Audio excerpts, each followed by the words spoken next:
आज हम पढ़ने जा रहे हैं, ठीक है, क्लास 10th का बहुत ही इंपॉर्टेंट टॉपिक जिससे एटलीस्ट 2 मार्क्स के क्वेश्चन आपके बोर्ड में पूछे जाते हैं। ठीक है, बैलेंसिंग ऑफ केमिकल इक्वेशन। तो देखिए, balancing of chemical equation by heat and trial method. ठीक सबसे पहले हीट एंड ट्रायल मेथड देखेंगे, उसके बाद एक मेथड और होता है, ठीक है, लेकिन आप उसको यूज नहीं कर सकते अकॉर्डिंग टू सीबीएसई। वो होता है आपका ABCD मेथड। क्या? ABCD method. ठीक है, तो दोनों मेथड को हम सेम इक्वेशन पर अप्लाई करके देखेंगे कि कैसे दोनों इक्वेशन से आपका जो आंसर होता है वो एकदम करेक्ट आता है। तो चलिए इक्वेशन लिखते हैं। देखिए, जो इक्वेशन हम लिखने जा रहे हैं वो आपके एग्जाम पॉइंट ऑफ व्यू से बहुत ही इंपॉर्टेंट इक्वेशन है, क्योंकि क्या करता है, इसमें ब्राउन फ्यूम्स निकलती हैं नाइट्रोजन डाइऑक्साइड की, तो उससे रिलेटेड क्वेश्चन पूछ लेता है कि कंपाउंड बताइए कौन सा होगा और वो गैस कौन सी होगी। तो इक्वेशन आपके सामने है PbNO3 का होल ट्वाइस। ठीक है, PbNO3 का होल ट्वाइस। PbNO3 क्या है आपका? Lead nitrate. ठीक है, इससे क्या बनता है आपका? Lead oxide PbO plus NO2 and oxygen. ठीक है, ये प्रोडक्ट हैं आपके PbO NO2 एंड ऑक्सीजन। ठीक है, PbO NO2 और ऑक्सीजन। ठीक, अब देखिए, सबसे पहले हीट एंड ट्रायल मेथड लगाएंगे। सबसे पहले क्या लगाएंगे? Hit and trial method. Hit and trial method. ठीक, hit and trial method. Clear? सबसे पहले हम इक्वेशन को देखेंगे हीट एंड ट्रायल मेथड से। तो हीट एंड ट्रायल मेथड में आपको क्या करना पड़ता है? सबसे पहले आपको एक टेबल बनानी पड़ेगी। ठीक है, सबसे पहले क्या करना पड़ेगा? आपको एक टेबल बनानी पड़ेगी। यहां पर हम लिखेंगे आपका एटम्स। ठीक है, किस किस एलिमेंट के क्या एटम्स हैं। यहाँ पर आप रिएक्टेंट या LHS लिख सकते हो। एटम्स की काउंटिंग करेंगे, ठीक है, कि Pb के कितने एटम हैं, ऑक्सीजन के कितने या नाइट्रोजन के कितने हैं, और इधर आप लिखोगे राइट हैंड साइड। ठीक, चलो अब बात करते हैं सबसे पहले कितने एटम्स हैं। ठीक है, किस किस एलिमेंट के कितने एटम्स हैं। तो एक तो लेड है, ठीक, उसके बाद नाइट्रोजन है ना, ऑक्सीजन है। तो तीनों को लिख लेते हैं। यहाँ पर लिखते हैं Pb, यहाँ पर लिखते हैं नाइट्रोजन, एंड यहाँ पर लिखते हैं हम ऑक्सीजन। क्या लिखते हैं? ऑक्सीजन। अब लेड की बात की जाए तो इधर कितने इसके एटम हैं? केवल एक है, इधर एक। अच्छा, नाइट्रोजन देखिए, ये होल ट्वाइस है। होल ट्वाइस का मतलब ये दो इसके साथ भी मल्टीप्लाई होगा और ये दो इसके साथ भी मल्टीप्लाई होगा। तो दो को हम यहाँ मल्टीप्लाई करेंगे, कितना आ जाएगा? 2। अच्छा, इधर नाइट्रोजन अब नहीं है। अब नाइट्रोजन इधर साइड कितना है? तो यहां पर मिल रहा है और कहीं नहीं, और कितना है? सिर्फ एक। ठीक है, ऑक्सीजन जैसे कि मैंने बताया कि ये दो जो होगा अंदर जाकर मल्टीप्लाई हो जाएगा। तो 2 3 जा 6 ना, कितना हो गया? 6। और इधर 1 2 एंड 2। ठीक है, कितना हो गया? 5। अब आपने टेबल बना ली। अब इसके बाद क्या करना है? आपको बैलेंस करना है। ठीक है, आपको क्या करना है? इसको बैलेंस करना है। ठीक, अब इसको क्या करना है? बैलेंस करना है।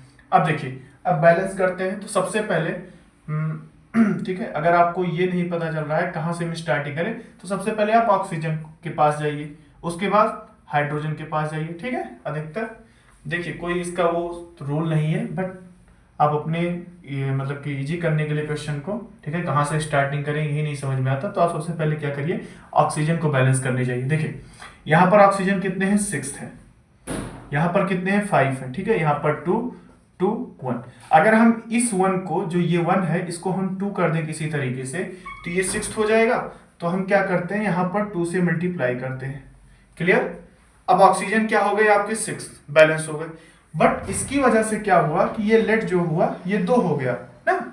ये जो 2 मल्टीप्लाई होता है इसके साथ भी जाएगा और इसके साथ भी जाएगा। अब लेट क्या हुआ? 2 हो गया। तो इसलिए हमको क्या करना पड़ेगा? यहां भी 2 से मल्टीप्लाई करना पड़ेगा। क्यों? ताकि लेड भी 2 हो जाए। अब देखिए, अब लेड 2 हो गया, फिर से ऑक्सीजन डिसबैलेंस हो गया, बट ऑक्सीजन के साथ साथ नाइट्रोजन भी आपका क्या हो गया? डिसबैलेंस। अच्छा, अगर मैं आपसे पूछूं कि नाइट्रोजन के कितने एटम इधर हो गए, तो ये 2 तो पहले से था, 2 इसके साथ जाएगा, और इसके बाद ये 2 मल्टीप्लाई भी होगा, तो नाइट्रोजन के 4 एटम हो गए। बट इधर साइड कितने हैं नाइट्रोजन के? इधर साइड नाइट्रोजन के कितने हैं? सिर्फ एक ही। तो इसको 4 से मल्टीप्लाई कर दें ना। अब देखिए, 4 से मल्टीप्लाई कर दिया। अब फिर से काउंटिंग करते हैं सबकी। ठीक है, यहाँ पर फिर से काउंटिंग करते हैं सबकी। तो Pb की करते हैं, नाइट्रोजन की करते हैं, ऑक्सीजन की। इधर पीबी के कितने हो गए 2, इधर पीबी के 2, ऑक्सीजन इधर कितना हो गया 3 2 6 एंड 6 2 12, तो इधर कितने हो गए ऑक्सीजन 12, इधर 2 4 2 8, ठीक है, कितना हो गया ऑक्सीजन 2 4 2 8 10 हो गया, ठीक है, और 10 2 12 हो गया ना, 4 2 8 8 2 10 10 2 12, नाइट्रोजन कितना हो गया 2 2 2 4, और इधर नाइट्रोजन कितना हो गया 4, तो ये इक्वेशन आपकी क्या हो गई बैलेंस हो गई। ये था हिट एंड ट्रायल मेथड, ठीक। अब इसको हम एबीसीडी मेथड से भी लगाकर देखते हैं कि इक्वेशन आपकी कैसे सॉल्व होती है बाय एबीसीडी मेथड, ठीक है, बाय एबीसीडी मेथड।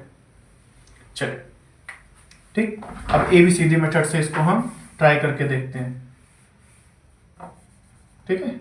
इक्वेशन को फिर से लिखकर एबीसीडी मेथड से हम ट्राई करते हैं। तो एबीसीडी मेथड से पहले हम इक्वेशन लिखते हैं पीबी NO3 का whole twice gives PbO plus NO2 and oxygen, ठीक है। तो पहला मेथड जो हमने लगाया था वो कौन सा था, हिट एंड ट्रायल मेथड। अब हम लगाने जा रहे हैं एबीसीडी मेथड, ठीक है, एबीसीडी मेथड।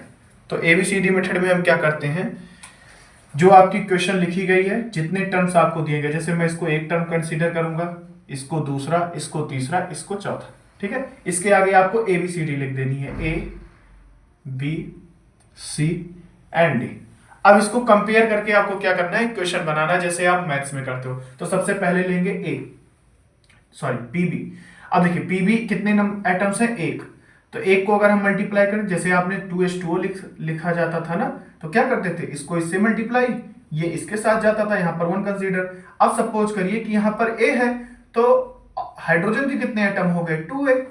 भाई जब यहाँ पर 2H2O लिखते थे, तो अगर आपसे पूछा जाता था हाइड्रोजन के कितने एटम, तो 2 2 4 कहते थे। अब अगर यहाँ पर मैं 2 ना लिखकर A कर दे रहा हूं, तो आप क्या कहोगे कि हाइड्रोजन के कितने एटम हो गए सर, 2A ना। तो यही तो बात हुई। तो इक्वेशन हम बनाएंगे किसकी, पीबी की। तो ये हो गया, ठीक है, 1 है तो A। अच्छा इधर साइड अब पीबी नहीं है, इधर है, तो इसको मल्टीप्लाई करेंगे तो A is equal to B, equation first आ गई ना। अब नाइट्रोजन को लेते हैं, तो नाइट्रोजन यहां पर मल्टीप्लाई होगा 2 हो जाएगा अंदर जब जाएगा, और इसके बाद A मल्टीप्लाई हो जाएगा, तो नाइट्रोजन क्या हो जाएगा 2A। अब नाइट्रोजन इधर नहीं है, ठीक है, रिएक्टेंट को प्रोडक्ट के साथ क्या करना है, कंपेयर करना है उस एटम के, ठीक है। जैसे पीबी का एटम रिएक्टेंट साइड में है, तो प्रोडक्ट साइड के लेड एटम के साथ ही उसको क्या करना है, कंपेयर। फिर नाइट्रोजन के रिएक्टेंट को नाइट्रोजन के प्रोडक्ट, ठीक है। अब नाइट्रोजन यहां पर नहीं है, यहां पर आ गया, तो एक एटम है, ठीक है, और इसके बाद क्या है, मल्टीप्लाई करेंगे तो C हो जाएगा। तो इक्वेशन सेकंड ये आ गई आपकी। अब इक्वेशन थर्ड देखिए, यहाँ पर ऑक्सीजन के कितने एटम है, 3 2 6 से मल्टीप्लाई हो जाएगा तो क्या हो जाएगा 6 से, इज इक्वल टू यहाँ भी ऑक्सीजन है तो B, प्लस यहाँ पर ऑक्सीजन कितना है 2 है, तो ये हो जाएगा 2C, प्लस ऑक्सीजन कितना है यहाँ पर 2 है, तो ये हो जाएगा 2D। तो इक्वेशन क्या हो गई आपकी, थर्ड हो गई, ठीक। तो आपकी क्या बन गई, ये इक्वेशन बन गई। अब इन तीनों इक्वेशन को हम क्या करते हैं, सॉल्व करते हैं, ठीक है।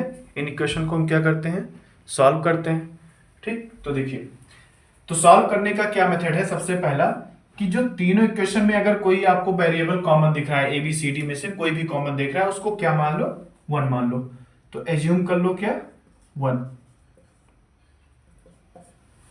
क्योंकि आपको पता है कितने आपके यहां पर हैं, ABCD, ठीक है, कितने हैं 4, इक्वेशन कितना है 3, तो सॉल्व तो हो नहीं पाएगा, क्योंकि 4 वेरिएबल को सॉल्व करने के लिए 4 इक्वेशन चाहिए, बट हमारे पास 3 ही इक्वेशन है।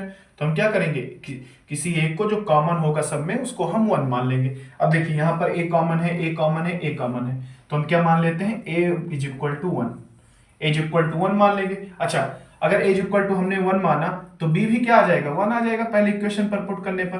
A की वैल्यू अगर इक्वेशन फर्स्ट में हम पुट करेंगे तो B इज इक्वल टू 1 आ जाएगा। अब A इज इक्वल टू अगर हम 1 रखेंगे सेकंड इक्वेशन में, तो C इज इक्वल टू क्या आ जाएगा, C इज इक्वल टू क्या आ जाएगा, 2 इंटू 1, तो C इज इक्वल टू 2 आ जाएगा। अब इन तीनों वैल्यू को हम किस में रखेंगे, इक्वेशन थर्ड में। तो देखिए 6A, तो 6 into 1 is equal to B की वैल्यू 1 प्लस 2C, तो 2 और C की वैल्यू कितनी है 2, तो 4 हो जाएगा प्लस 2D। अब देखिए ये 5 हो गया, 5 इधर जाएगा, 6 माइनस 5 1, तो D की वैल्यू क्या आ जाएगी 1/2। तो ए की वैल्यू 1, बी की वैल्यू 1, सी की वैल्यू 2 एंड डी की वैल्यू 1/2। अब इन सारी इक्वेशन को हम क्या करेंगे, जो भी वैल्यूज आई हैं इनको इनके प्लेस पर रख देंगे, ठीक है। तो ए की वैल्यू कितनी आई थी, ए की वैल्यू आपकी आई थी 1, तो ए की जगह पर हम क्या लिख देंगे 1। बी की वैल्यू कितनी आई थी आपकी 1, तो यहाँ भी हम क्या पुट कर देंगे 1। सी की वैल्यू कितनी आई थी 2, यहाँ पुट कर देंगे। एंड डी की वैल्यू क्या आई थी 1/2, कितनी आई थी 1/2। अब देखिए फ्रैक्शन में तो रहेगा नहीं, तो सिंपलेस्ट ऐसा नंबर जिससे ये फ्रैक्शन में ना रहे, हम पूरी इक्वेशन को क्या कर देंगे मल्टीप्लाई दोनों साइड में। तो देखिए फ्रैक्शन में क्या है मिनिमम 2 है, तो सारे को हम क्या करेंगे 2 से मल्टीप्लाई, तो यहाँ भी 2 हो जाएगा और यहाँ भी 2 हो जाएगा। यहाँ पर 2 2 जा कितना हो जाएगा 4 हो जाएगा, और ये कट कर क्या हो जाएगा 2 से 2 कट जाएगा। अब ये इक्वेशन आपकी क्या आ गई, बैलेंस केमिकल इक्वेशन आ गई। अब देखिए एटम को मैच करिए, पीबी के कितने एटम 2, यहाँ पर भी 2, नाइट्रोजन के 2 2 जा 4, यहाँ पर 4, ऑक्सीजन के 2 8 10 एंड 2 12, 3 2 जा 6 6 2 जा 12। तो इक्वेशन आपकी क्या हो गई, बैलेंस हो गई। तो ये आपका हिट एंड ट्रायल मेथड था, ठीक है, सॉरी ये आपका एबीसीडी मेथड था, और इससे पहले जो हमने बताया वो आपका क्या था, हिट एंड ट्रायल मेथड।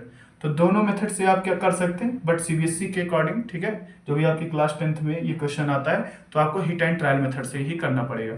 आप क्रॉस चेक करने के लिए हमने सही किया है नहीं, आप एटम्स को क्या करो कैलकुलेट कर लो दोनों साइड में, अगर एटम की संख्या बराबर आ गई तो इसका मतलब आपने इक्वेशन को क्या किया है, सही किया है। नहीं तो अगर हिट एंड ट्रायल मेथड से जब नंबर्स ज्यादा हो जाते हैं तब ये क्या हो जाता है थोड़ा सा टफ, तो आप इसको यूज करके अपना hit and trial method apply कर लो, ठीक। Thank you.